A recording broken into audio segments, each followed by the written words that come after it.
All right, I'm here with Mark Cabal, a real estate extraordinaire and friend of mine. Mark, we've known each other for a long time now, and I consider you a real estate professional. It means that I trust my friends and people I know to do business with you, and you've done a great job over the years, and I've watched you grow your business, and you know what's going on in the market, and so I wanted to jump on here with you today and just talk a little bit about what's going on out there in real estate. So thanks for doing Heck, this. heck yeah, love it. And, you know, really appreciate our relationship. I was thinking back to the old BNI days and, Yep. how far and where we were at that time and where we are now. And it's amazing how quickly, I say quickly, that's been 10 to 12 years probably that we met, Yeah, at been a long least. time. Maybe. So, Man, we've yeah, both had a great journey in real estate. Mortgage has been good to us, yeah, and it yeah, still will be, no matter what's going on in the market. right. I I think that agree. matters. It But does matter a lot. yeah, When I was at your office the other day, I looked over and saw a lot of books that we read, uh, or have read. And when I first got into real estate, shift was a huge, thing for me. And I didn't really get it because a lot of agents have been in real estate back in '07 when I got in. Gary Keller had written that book, '08, '09, whenever it was. And I guess it didn't have the impact on me because I was new and didn't know any different. So I only knew how to work in a down market. I never knew what a good market was. And so, everything that they were teaching at that time, prepared me for times like now. what that's really insightful because it is a shift right now. It's It amazing. is a shift. But what are the things that you did in the beginning that you're getting back to? What is that specifically? So, when I first started in this business, I would answer my phone at 11 o'clock at night if it rang. And um, I don't know if I would tell you I would answer my phone at 11 o'clock at night. However, we answer our phone a lot more than we used to, simply because we have time to. And where, you know, a year and a half ago or whenever it was, we were all so busy. We've got all these systems and processes in place and to handle calls and call people back and just whatever it was. But we would, um, it was do whatever it takes. We would door knock, um, open houses. Brenda and I would get the kids and we would print door hangers and take them around the neighborhoods and hang them on people's front doors. Um, you your action your actions have to meet your expectations, and sitting around waiting for somebody to call wasn't an option because I quit my job. We were depending on Brenda's teacher salary. And, very quickly after I thought I was going to get all these referrals from my big family that I had, I realized that, I didn't have any experience and everybody was afraid to refer me.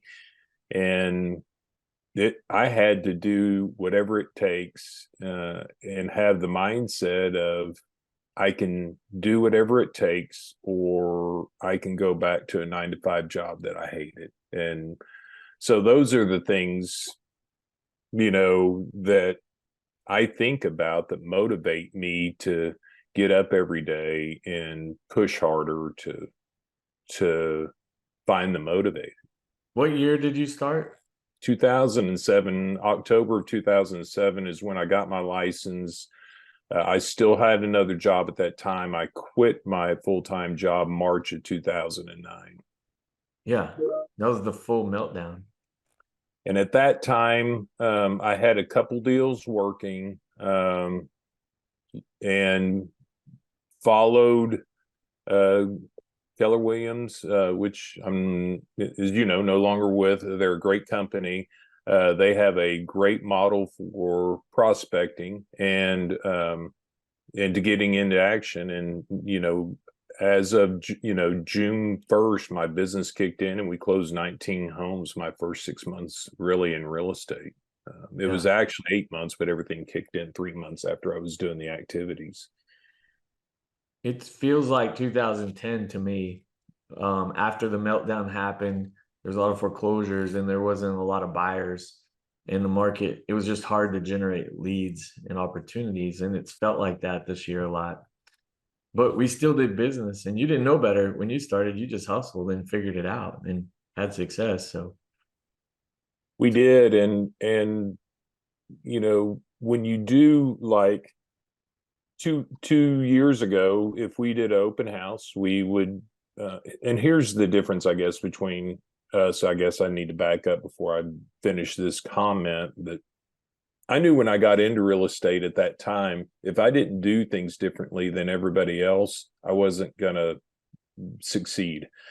And so I'll give you an open house example. So an open house is a great place to find buyers. And um, and so you can put an open house in MLS, and it will go out to Zillow and Realtor and everybody like that. But to do things differently, you need to put directional signs that, you need to put up 20 directional signs instead of one in front of the house. And you need to door knock the entire neighborhood a day or two before. So you go around to all the neighbors, knock on their door, tell them that you're doing an open house. We know you love living here. Thought you may have a friend or family member that would like to be here. And I think, and probably a lot of other people know what that's going to be is, they may not know anybody, but they're going to have an idea of who's hustling the next time they want to sell their house, yeah. and that's really what that boils down to. And then I could go on and on and on about how we could, capture data through Cole's Realty resource, and we would call the neighbors and tell them we were doing open houses. We would email the neighbors and tell them that we were doing open houses. We do just listed, just solds to that neighborhood, so every neighbor would know, what was going on. And so it's I I doing assume things you're different. starting to do that again, or Yes, you in the have market. to. Yeah. You have to. And the buyers, for you, um, that's where you're finding motivated people by doing open houses, and sometimes we'll do an open house and do all that, and you still don't have anybody attend. However, we feel like the energy that we put out comes back. We could do an open house, not get a single person come to it, and come back to our office, and the next morning we have an offer from somebody completely different. So we Yeah. believe that just doing that puts the energy back in the world to make good things happen. I like to think motion creates motivation. Like the more you do things, the more motivated you get, and things keep working out better and better. You just got to do things You sometimes. just If it have to. doesn't work. Right. Just And gotta not hustle. get, failing forward was another one of, Gary Keller's famous things. And if you cannot, you have to try something and do things differently, even if they don't work, to figure out what does work, especially in a shifting market. Everything works in a good market. You don't Yep. have to try, In a difficult market, you have to try everything, and then the things that don't work or your rejection, you have to put messages out that meet the market. you know you you know the things that you do in a good market don't work in a bad market. You have to change all I that. think something that you do and you just did that you've been consistent with pretty well is your client appreciation event. For me, and you know this, it's one of my best family photos I ever have. And I take these pictures and frame them up on my wall in my house. And to be honest, everybody in the family, when they see it, they think of Mark and Brenda Cable. It's genius marketing because it's like you're always top of mind when you see that family photo. And so I don't know if everybody frames them that and puts them up in their house like we do. But talk a little bit about that event just for a minute because it's a consistent thing that I think is one of the best things you do.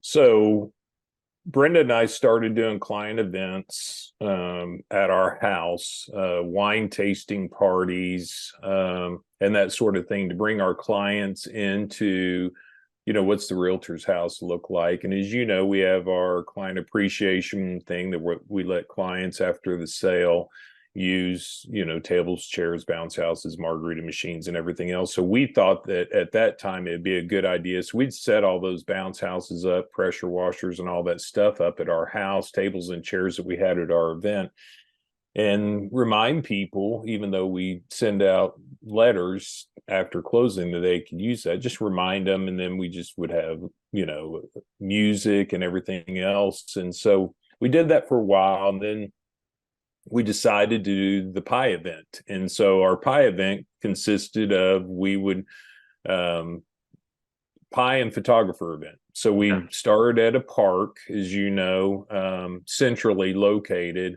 And the lead generation up to, before, and after is really where the is in our business is really what it leads up to. And it's not the people that actually show up. I think it's great for the people that do show up, and we love that. And I want that even more, and I have to remind myself of all the people that we contacted, as you know, through a challenge that you set up for us. We actually did personal videos to 600 of our past clients, whether they still lived in the area or not. It's basically like you and I are talking about now, thanking them for their business. If they happen to be in town, we would love for them to come. They got a postcard in the mail shortly after that. They got emails, and, as people RSVP, they got evites. And then as they RSVP'd, we actually ended up with the event where we have a professional photographer at our office. We had an area set up in the back that they take pictures and they edit them, to where they look awesome. And, we give everybody a pumpkin pie. We do a drawing for prizes that we have. We have, food, and this year we did an evening event. So we had food and wine and beer. We've done morning events where we had breakfast stuff. We've done afternoon events where we did hamburgers and hot dogs. And it's just really more of a gathering. And so, we look at all the efforts that go into that and wonder what's going to happen. And yesterday, I had one of the clients that was there say, I need you to call my mom and sell her house, and so would that have happened before? Probably. We don't know. But it makes it makes me want to do things differently. So after the fact, even though all of our clients know we did the event, we're going to send out emails over the weekend that have pictures and things of the event that go to everybody, not just the ones that attended. But I look at stepping up things more so if we're going to do it better, why don't we pick a park in Colleyville where the people from the north can come to? Place in Weatherford or whatever that the people west can come to, place in Rockwell. Get the photographer and travel that day around and take all the pumpkin pies to everybody and have Yeah, pictures, that's with the great. photographer, and it's like, that's more convenient. That was really cool of them to do that. Who's top of mind? Just like you said, your kids look at that picture and think of us. Givers gain. Givers gain. Remember that. BNI. That's Yes, sir. right. That's that giver's gain. But those are the kind of activities that are different in today's market that are going to set you apart. I firmly believe that. I agree. Lost. A lot of realtors feel lost to me. They don't know what to do. They need direction. They just got to try things. But I feel like you got to make sure the things you're doing, you're at least you're convicted in doing them. You don't just do it half-hearted. I feel like if you do that, knowing the way you've done it before, you're going to do it right, and it's going to result in the result you want, I believe. It But is. It is. And if a realtor's lost right now, there's so many opportunities to door knock your own neighborhood that people just don't even do. It's back to basics. It's just like I mentioned to you before. We put door hangers out. yeah, It doesn't matter what you do. They don't have to be a high cost. Picking up the telephone is the biggest fear of the real estate agent. There's listings expiring more than ever right now because people aren't pricing ahead of the market, which is something else you have to do in a shifting market. And when I don't know how to share on here, and maybe I can figure it out later, but I mean, when the market's going like this, you need to price down here, not where the market is. And that's difficult for a lot of people to explain and do. So expired listings are an opportunity. I drove by a for sale by owner yesterday. I mean, there's, and if we're having a hard time selling listings at market value, what do you think's happening for sale by owner? So there's, you just have to try. You have to try harder than what yeah, you've had to. And if you're accustomed to things coming to you, then it's probably not the right business for you. If you're looking for your ship to come in, you better jump in the water and swim out to it. dude, I like that. Right. Right. Right. So, it's not going to come in. Yep. You got to go get it. Got to go get it. That's so important.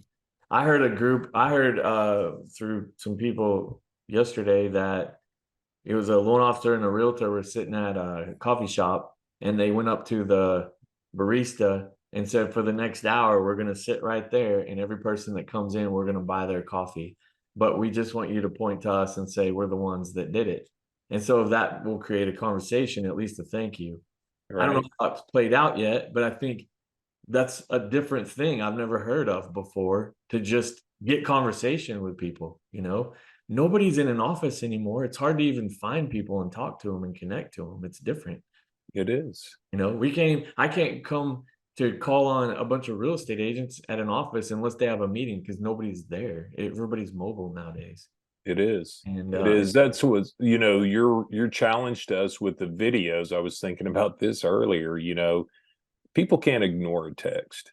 And I don't care if you're a loan officer or a real estate agent or whatever, you do a personal message with that person's name. And you and I had talked about this. We used to send out a blanket um, text to all of our clients that would actually put their name in there. Our system will do that. And would just say, hey, it's Mark and Brenda Cable, not hi, John.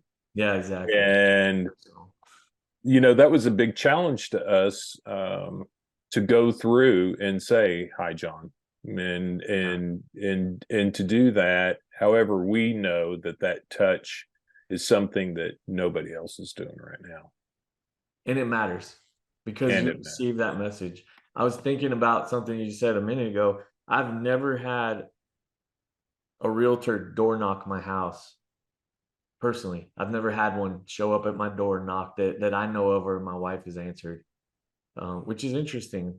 Like that's a thing that needs to be going on again. And we've had And open houses in our neighborhoods before, and never anybody door knock them and tell us yep, what's going on. I've received letters in the mail or postcards that say just sold or just listed or what's going on in the neighborhood, but I've never had a personal connection to that person. Therefore, I don't know them. So I right, probably won't ever call them or do business with them because I don't know right. them, you know? That's right. Unless they do what you're saying is you know, we have you and I've farmed, you know, Yeah. neighborhoods when you used to live in Mansfield, you know, and when you become a, you know, a professional for that neighborhood and everybody knows your name because you are doing open houses, you are door knocking, you are sending postcards, then it you people think about you first, say, well, you know, they're doing everything. Well, we may not be doing everything at that time, but people perceive that we are because we are door knocking. Yep. That's for sure. Now you have social media to take it to the next level too, from how it used to be. It is, and you know, I know you're good at that. You know, we have our presence and everything through there. We still feel like that personal telephone call um, and contacting people on a regular basis. We used to contact. We've got over 2,000 people in our database, and as you know, we're concentrating on mostly past clients right now, and just calling. When you have 600 of those alone, to get through that and make a personal telephone call to them, that when we go back and look at where our business came from, which is important to do this time of year when you're doing a budget and projecting for Yeah. 2024, you look at where your past clients came from. And so when we go back and do that, that's where we're focusing all of our attention. And we just know that writing a personal note, if I write a Christmas card to you and Elizabeth versus our CPA sent a real nice card out to us for Thanksgiving that went to probably 1,000 people. Didn't come from her. Yeah. And they sign their name. I Oh, would rather do a personal text video that says, "Hey Mark, happy Thanksgiving. Hey Mark, happy birthday. Hey Mark, Merry Christmas," and talk to you for a second. It's cheaper, faster, and more personal. But the mm, card is powerful. Yesterday, I was with Sean Broussard, the owner of our company, and he goes, "Look at the power of a handwritten note. I wrote this note to this person 20 years ago, and they saved it and texted me a picture of it." isn't that Like, something? that is amazing Yep, that somebody's hung on to a note that long and send me a picture of it. That's yep, crazy. It's there, you can't replace that. yep. So that's interesting. So last question, like one thing that I'm just curious what you think. 2023 is ending. What do you expect 2024 is going to look like? You know, it's a great question. I don't have the crystal ball. You know, I've got my um, feelings about it. I've attended Zoom meetings with um, market projections. I think it's going to be a lot of the same this year of what it was this year. My experience in election year um, is always there's a lot of people uncertain about their jobs or the future, so they may be in a holding point. I think the people that have to move are moving. Um, I think the people that may find it's not going to be like it was a year and a half ago. I think it's going to take a little time for it get back to normal. You and I were having some discussions about days on the market, and it's very it's neighborhood specific, Yeah. and so overall speaking, when I pull a report for um what was it, 800,000 to 1.3 in Colleyville. Um, days on market was almost 5 months to sell every home that was on the market. But when you back that down to um, every home for sale in that market, it was less than a month. So it's Yeah. really hard to answer that and predict. I just think that we have to hunker down um, and do a I what's think Do a my checkup from the analysis. neck up. Yeah, that's good. I like that. But I think that their looming recession is out there. I think the Fed probably is not going to raise rates anymore. I think that um, it's going to be the same ish volume of people of business. More people are going to not renew their license, whether it's a realtor, a loan officer, or whoever, insurance.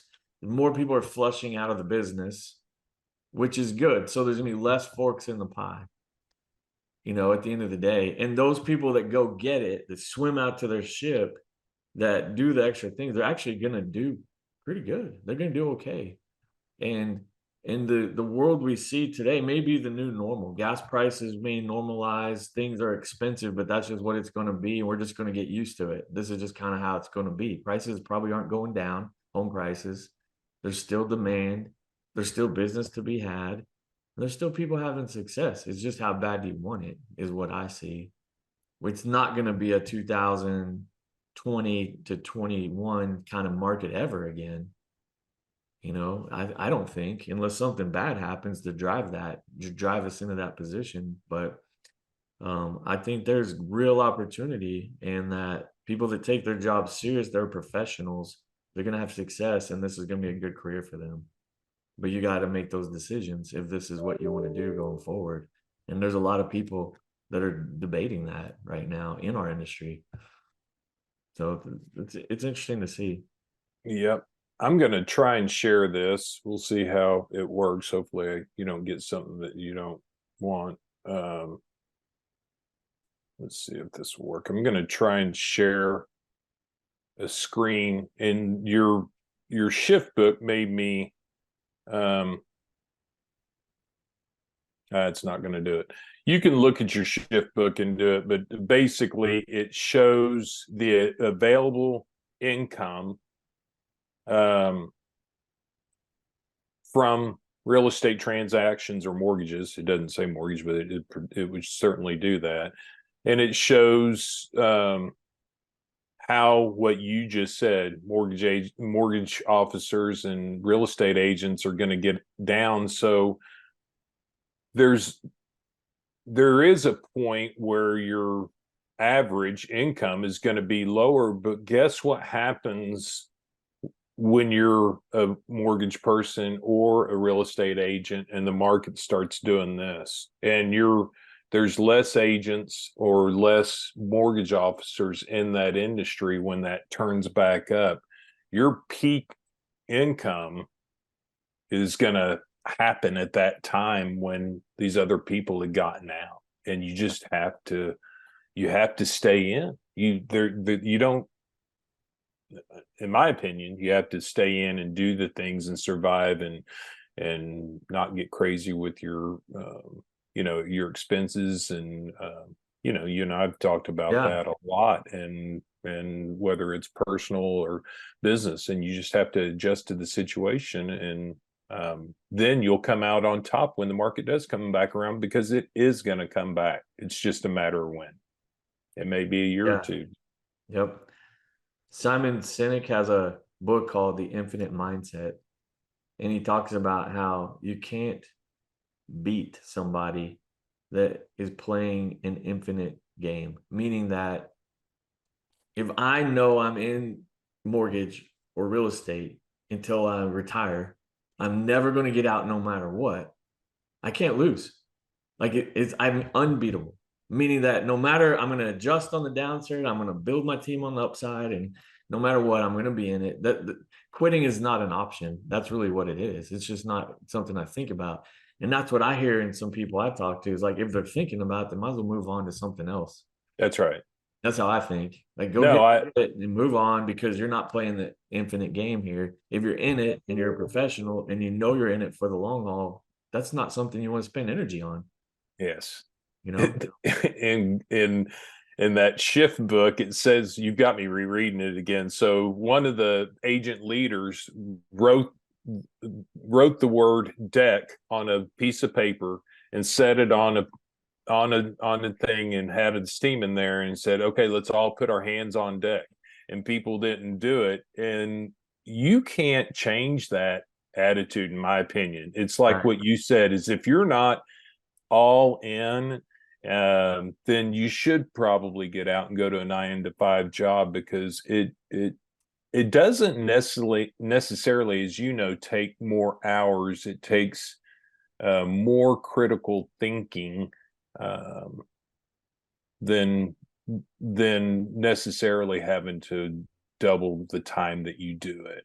Mm, I was yeah. listening to, that I meditate and spend, time in silence. And, I was listening to something recently that was talking about how your body, if you look up, your body needs so many ounces of water per your body weight.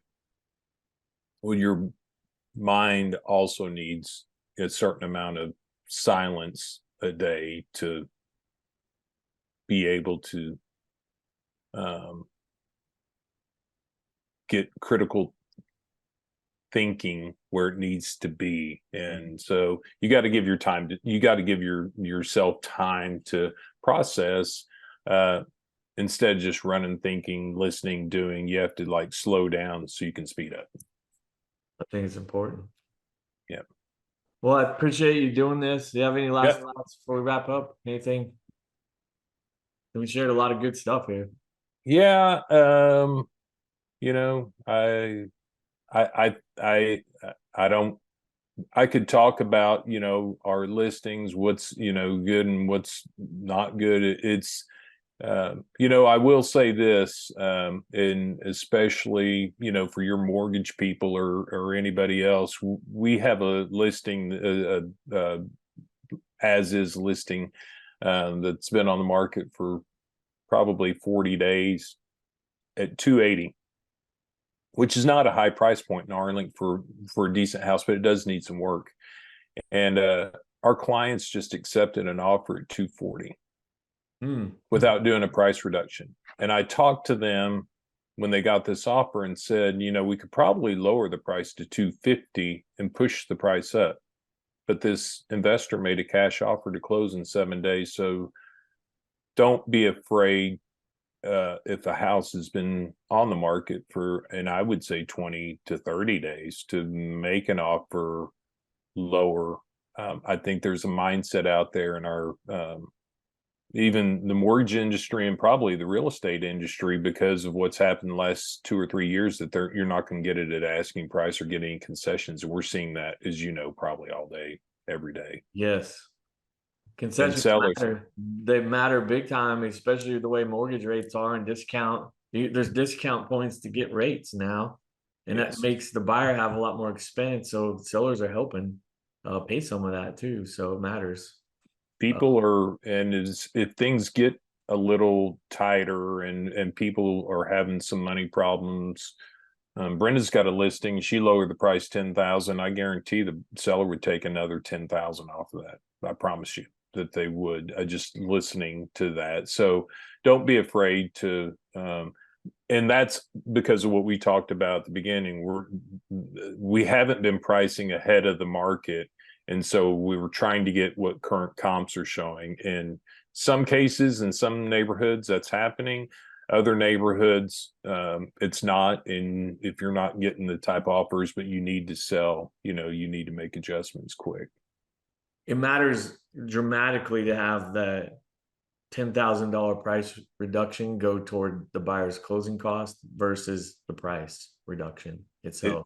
if there's a mortgage, If absolutely. there's a mortgage, I know it's Yes. like not all of them are, but man, that makes it's a game changer for the buyer to lower their cost because the rates are so high. We're barely making deals work. My It, son just went out and bought a car on his own, and I haven't even seen the rate. But after I got upset that he did that and saw what he's paying, I started thinking about our industry, and he can refinance. yeah, He doesn't have to keep that rate as long as my initial thought was. right. And we have to keep that, out there and going, or pay closing costs, like you said, which it's going to be the new norm. It is the new norm for sure. It's the new norm, and that's how it is right now. But Yep. But yeah, we have a rate protection program. If you close with us for 3 years, we'll pay all the lender fees for you to refinance. And when the market, if the market drops, probably going to drop some, who knows Right. how much, but it's probably going to come down a little. And so, people are going to refinance and get their position a little bit better down the road, and they'll make a little more money at work. And, your situation just continues to change and evolve. So getting people in the house is the hardest part. And that money, that price reduction money going to their closing costs is a game changer for a lot of buyers I see. But anyway. Yep. Yep. Yep. Brenda just had, one of your loan officers do that, and Yep. said, it'd be great if you can get this, but if you can get half that, great. And they asked for the full amount, and seller gave it, and it shocked Brenda. Yeah. So We're seeing it everywhere. People yeah, are being flexible. So yeah. awesome. Well, I appreciate your All time. right, Thank you. brother.